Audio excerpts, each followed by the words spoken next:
ఒడిశా రాష్ట్రానికి ఆనుకొని ఉండే శ్రీకాకుళం జిల్లాలో ఆఖరు నియోజకవర్గం పాతపట్నం.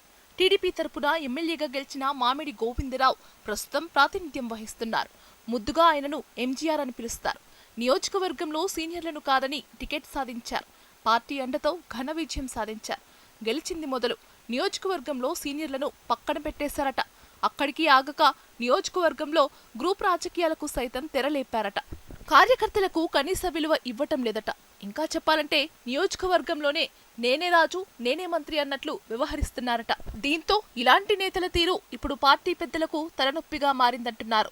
చివరికి ఆ అధినేత చంద్రబాబు స్వయంగా రంగంలోకి దిగి సర్వే, ఇంటెలిజెన్స్ రిపోర్టులను తెప్పించుకున్నారట. మరోసారి ఇలాగే వ్యవహరిస్తే చర్యలు తప్పవన్న వార్నింగ్ ఇచ్చారనే టాక్.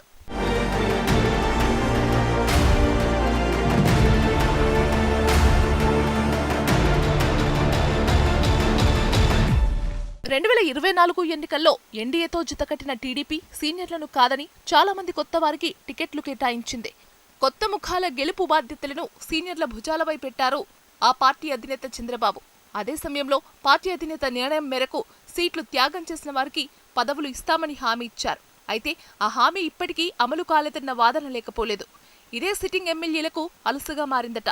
దీంతో నియోజకవర్గంలో రెచ్చిపోతున్నారన్న చర్చ జోరందుకుంది. సీనియర్లను ఏమాత్రం లెక్క చేయటం లేదన్న గుసగుసలు వినిపిస్తున్నాయి. చివరికి కార్యకర్తలను కూడా పట్టించుకోవటం లేదట.